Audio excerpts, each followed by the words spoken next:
Así veo las cosas, hay muchas cosas pasando en todo el planeta y aquí en Así veo las cosas lo que queremos hacer es de todas esas noticias, cientos, miles que nos están llegando, tratar de encontrar algunas de las que más te importan a ti, de las que más nos importan a nosotros. Vamos a hablar de la guerra, estamos en la tercera semana, las cosas no van bien porque Estados Unidos, el presidente Donald Trump, tiene que decidir si se va de la guerra, dice que gana y se va, o si se queda, y si se queda van a continuar los ataques, van a aumentar el precio de la gasolina y va a haber disturbios económicos en prácticamente todo el mundo. Vamos a hablar de eso, vamos a hablar de cómo sus principales aliados en la OTAN le están diciendo, señor Trump, yo no le entro a la guerra, yo no me quiero meter a eso, no solo eso, le están diciendo, esa no es nuestra guerra.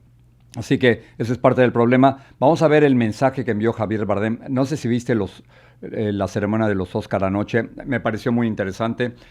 Primero porque Timothy Chalamet, después de atacar la ópera y el ballet, se quedó sin ningún premio, ningún Oscar. Esa es una forma de destruir tu propia carrera, por lo menos a nivel de relaciones públicas. Pero luego Javier Bardem salió con un mensaje de no a la guerra que refleja el sentimiento de millones de personas que estaban viendo la ceremonia, 1.000 millones de personas en todo el mundo. Pero vamos a comenzar, además antes de comenzar, quiero decirte, vamos a tener una entrevista con una periodista en Cuba que nos va a decir cómo están las cosas y lo menciono porque precisamente con eso queremos comenzar. Te voy a mostrar unas imágenes de un ataque a las instalaciones del Partido Comunista en la población de Morón, en Cuba.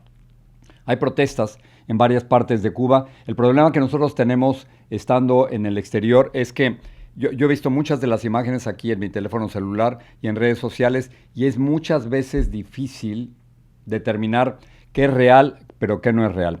Estas imágenes que te vamos a presentar sí son reales, son frente al edificio del Partido Comunista en Morón, en Cuba, en donde la gente sale a protestar por la falta de electricidad, por la falta de comida, por la falta de combustibles y también un poco poniendo a prueba a la dictadura cubana. Las imágenes desde Morón. Lo que es la libertad de nosotros, esa. Tira para abajo. Ajá. Es un loco. La computadora. Ya la corriente.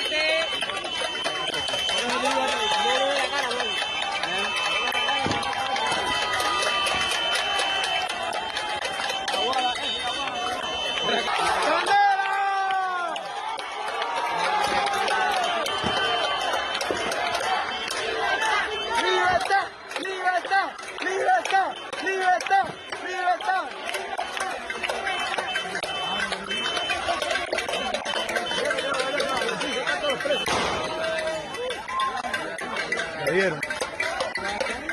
Mira, le dieron a uno, mira, después dicen que no tiran. Le dieron un tiro a uno. Le dieron un tiro, mira, después dicen que no tiran.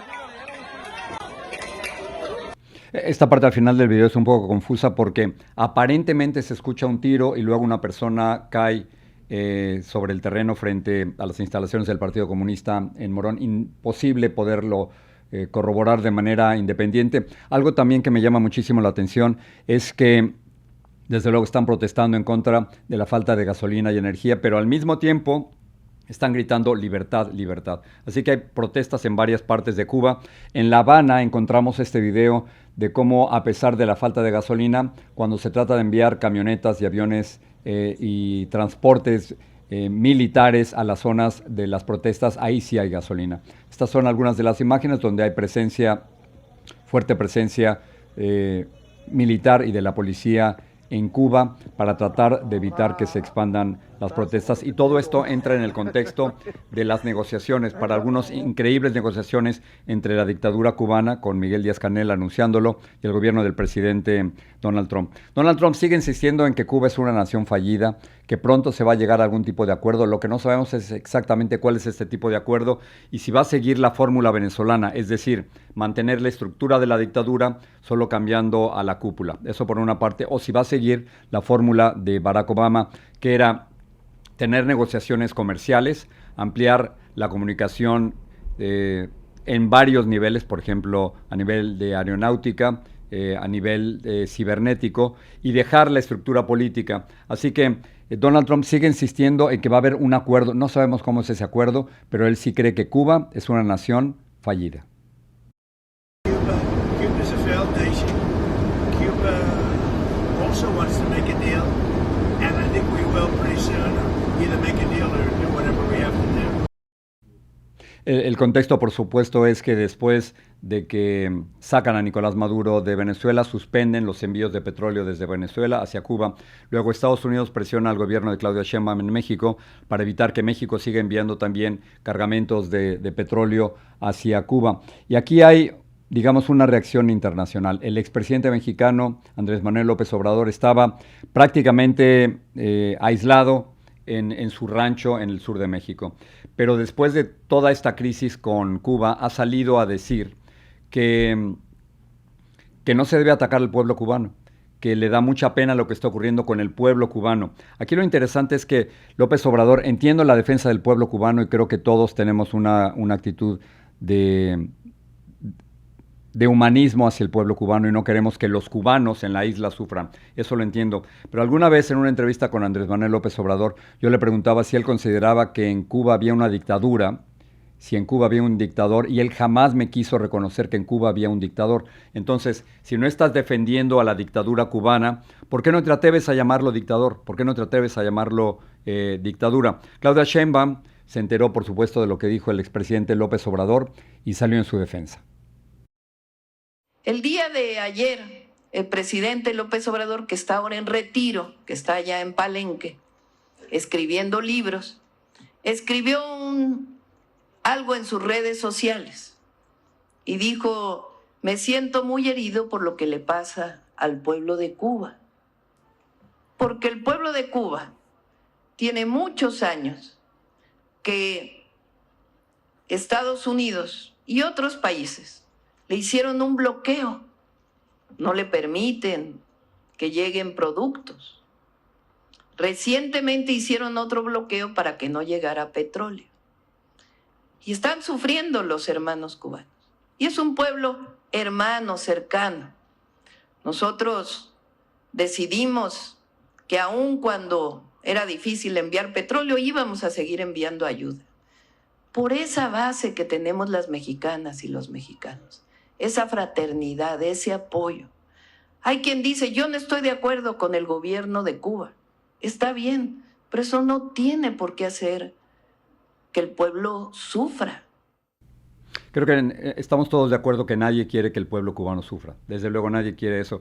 Pero también creo que se tiene que tomar una postura muy directa en contra de la dictadura y llamar a la dictadura lo que es. Es una brutal dictadura asesina que lleva 67 años en el poder. Entonces, entiendo la posición de ayudar al pueblo cubano, pero también creo que es importante que políticamente se diga: esos son unos dictadores. Y si queremos democracia para los mexicanos, debemos querer también democracia para los cubanos. Sobre las 800 toneladas de ayuda que México ha enviado a Cuba, ya que no puede enviar petróleo, también es una forma muy interesante y alternativa de ayudar al pueblo cubano. La pregunta es, esa ayuda, esas 800 toneladas, ¿cómo se distribuye entre los cubanos? ¿Se les regala a los cubanos o llegan al gobierno cubano y el gobierno cubano se lo vende a los cubanos? Eso me parece que es muy importante que sepamos. Se envía la ayuda, pero ¿quién la maneja? Y si alguien le está monetizando, es decir, si el régimen, si la dictadura cubana se la queda y luego se la vende a los cubanos. Esas son preguntas que todavía no tienen ninguna respuesta en este momento. Hay unas declaraciones de Óscar Pérez Olivia Fraga, él es el viceprimer ministro cubano, sobre la posibilidad de que los cubanoamericanos, es decir, los cubanos en el exterior, puedan invertir en la isla. Es nueva información. Esto ha sido sugerido también por el dictador Miguel Díaz-Canel. Y ahora la pregunta es si los cubanos en el exterior pueden invertir en Cuba. ¿Cómo lo van a hacer? ¿Cuáles son las reglas? Eso por supuesto viene, pero estas son ideas impensables hasta hace solo 2 o 3 meses. Voy a saltar rápidamente a lo que está ocurriendo en la guerra entre Estados Unidos e Israel en contra de Irán. Continúan los ataques. Te voy a mostrar las imágenes de uno de los ataques de los Estados Unidos a Teherán, mientras al mismo tiempo Israel está atacando al grupo Hezbollah en el Líbano. Pero estas son imágenes desde Teherán, la capital de Irán.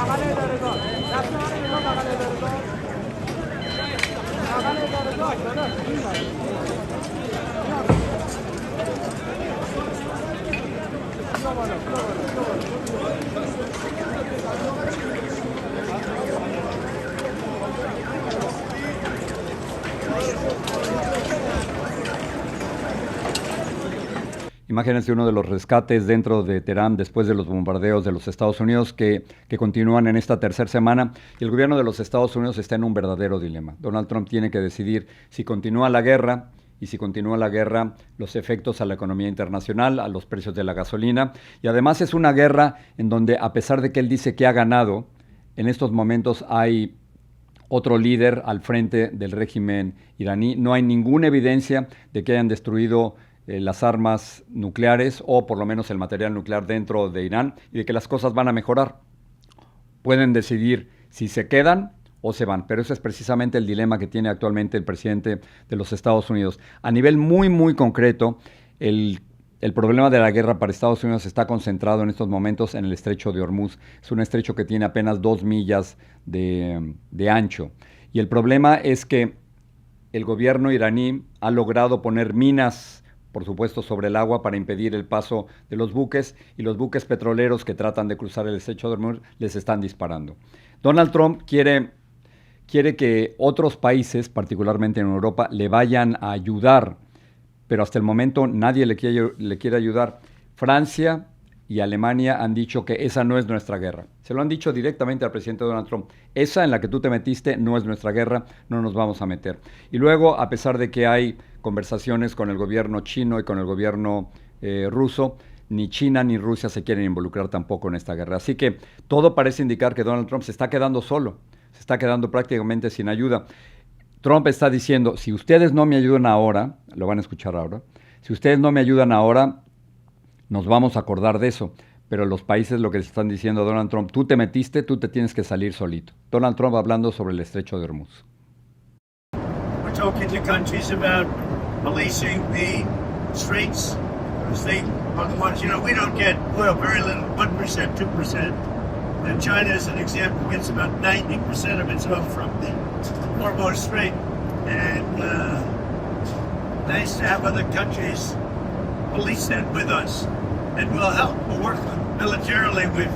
As far as I'm concerned, we've essentially defeated Iran. I guess they can have a little bit of fight back, but not much. Claramente ahí Donald Trump está pidiendo a otros países que actúen como policías junto con ellos en el estrecho de Hormuz, pero estos países sencillamente no se quieren meter. Y entonces Estados Unidos se está quedando en una posición cada vez más aislada en la que tiene que tomar una decisión si continuar la guerra o retirarse. Ese es uno de los problemas. El otro es que hay fuertes tensiones con otros países. China, dice el presidente Donald Trump, es uno de los países que más se benefician del petróleo que pasa por el estrecho de Hormuz, pero China tampoco se quiere involucrar. Entonces aquí hay un problema. Había una reunión pactada para fin de mes entre el líder chino Xi Jinping y el presidente de los Estados Unidos, Donald Trump. Pero aparentemente, según la portavoz de la Casa Blanca, esa reunión se va a realizar, pero pudiera cambiar de fecha. En otras palabras, las cosas no están bien entre China y los Estados Unidos respecto al estrecho de Hormuz. Y si se retrasa esa reunión, es una señal diplomática de que algo pasó, de que hubo tensión, de que lo que estaba pactado para ciertas fechas se tiene que cambiar. Te voy a presentar de nuevo las declaraciones del presidente Donald Trump. Como está en el avión, no se oyen muy bien, pero ya que está hablando sobre China, nos parece que es importante que las escuchemos. Vas a ver el subtítulo abajo. I can't really say for sure, but China's an interesting case study. They get most of their oil, as you know, by car. They get a lot, about 90% through the strait. So I said, would you like to come in and we'll find out? Maybe they will, maybe they won't. There's some other deeper reasons why they may not. Pero a ver, si lo entiendo correctamente, Estados Unidos lo que quiere es enviar a sus propios barcos, si es posible, al estrecho de Hormuz para escoltar a otros barcos, a otros buques petroleros. Muy bien. Pero luego Donald Trump no quiere ir solito. Quiere que otros países, particularmente Europa o en este caso China, que le ayudaran para que barcos chinos o barcos europeos escoltaran a otros buques petroleros. Eso no va a ocurrir. Le están diciendo al presidente Donald Trump, nosotros no nos metimos ahí, nosotros no tenemos por qué involucrarnos en esta guerra. Así que veremos si la reunión entre el primer ministro chino y el presidente Donald Trump se realiza y cuándo se realiza. Mientras tanto, imágenes que son totalmente comunes para ti, imágenes de gente en los Estados Unidos pagando mucho más por la gasolina que el día anterior, que la semana anterior, que el mes anterior. Y entonces estamos pagando, yo calculo que estoy pagando quizás no $1, pero casi $1 más por el galón de gasolina de lo que estaba pagando en el mismo lugar la semana pasada. Y estas son las consecuencias, porque no solo se paga más por la gasolina, sino que se paga más por todo lo que se mueve, ya sean servicios o productos. Así que el aumento de la gasolina continúa prácticamente en todo el mundo. ¿Qué pasa si el presidente Donald Trump dice que estamos ganando la guerra, que Estados Unidos está ganando la guerra, y yo veo, y tú ves en las redes sociales y en los medios de comunicación internacional, tú ves que no se está ganando la guerra porque los bombardeos continúan, porque hay un nuevo líder en Irán, porque no tenemos ninguna evidencia, tú y yo, de que efectivamente había una amenaza nuclear o una amenaza de ataque por parte de Irán hacia los Estados Unidos? ¿Qué pasa si como periodistas tú dices, eso dice el presidente, ya ganamos, pero estamos en la tercera semana y no vemos que hemos ganado? Para nosotros es un trabajo periodístico, es decir, cuestionas a los que tienen el poder y cuestionas los datos que te están dando. Yo creo que lo que tú estás esperando de nosotros es que te digamos la verdad o la versión más cercana a la verdad. Y si el presidente dice, ya ganamos, we won, como dijo hace unos días, pero al mismo tiempo continúan los ataques, ni hemos ganado y la guerra continúa. Muy bien. Parece ser que eso no le gusta al presidente Donald Trump y no le gusta a Brendan Carr. Brendan Carr es el presidente o el director de la Comisión Federal de Comunicaciones. Y Brendan Carr lo que está diciendo es que hay algunos países, que hay algunos medios de comunicación que no están diciendo la verdad sobre lo que ocurre en la guerra entre Estados Unidos e Israel en contra de Irán. Y entonces está amenazando no necesariamente con censura, sino limitar las concesiones que tienen las estaciones locales, no las cadenas, digamos, no las cadenas de cable tampoco como Fox News o CNN o lo que antes era MSNBC, ni tampoco las grandes cadenas como ABC, CBS o NBC, no. Se trata de concesiones que se le dan a las estaciones locales, en Los Ángeles, en Atlanta, en Chicago, en Nueva York. Esas sí necesitan una concesión por parte del gobierno federal. Y entonces la amenaza de Brendan Carr es de, si ustedes no dicen lo que yo quiero, o más bien, si ustedes no dicen lo que nosotros estamos viendo, vamos a pensar 2 veces antes de darle una concesión. Brendan Carr dijo lo siguiente, les recuerdo, él es el presidente de la Comisión Federal de Comunicaciones, dijo, las emisoras que están difundiendo engaños y distorsiones informativas, también conocidas como noticias falsas, tienen ahora la oportunidad de corregir el rumbo antes de que llegue el momento de renovar sus licencias. La ley es clara, las emisoras deben operar en interés del público y perderán sus licencias si no lo hacen. Este es el verdadero problema. ¿Quién va a determinar qué es la verdad? O sea, si el gobierno determina qué es verdad, estamos fritos.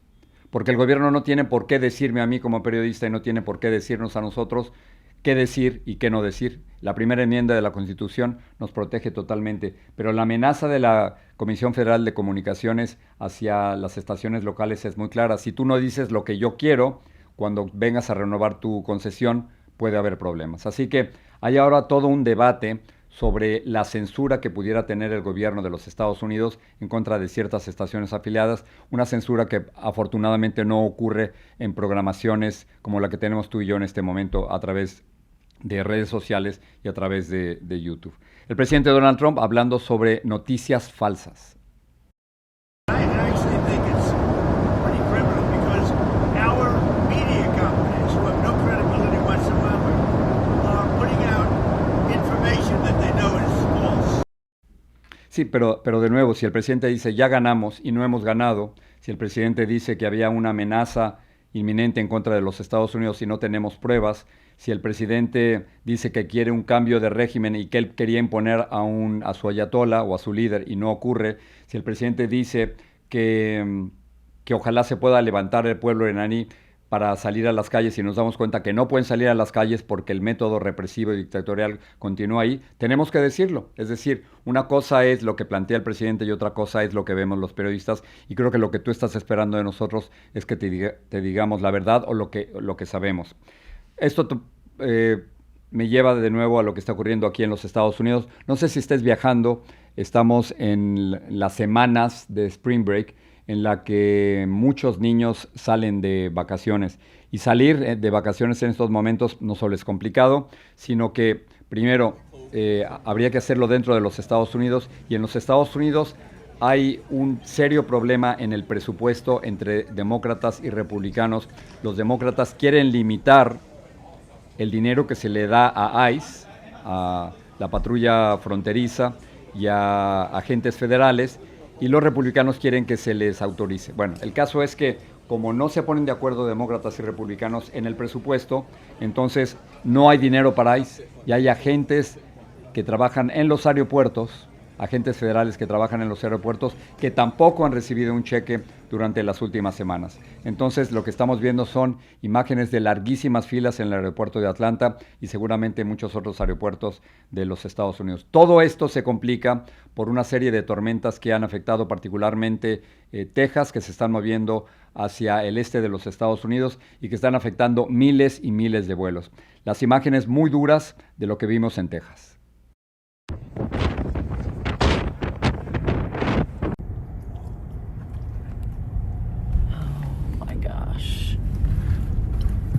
Is there a car over? Oh boy. Oh my God.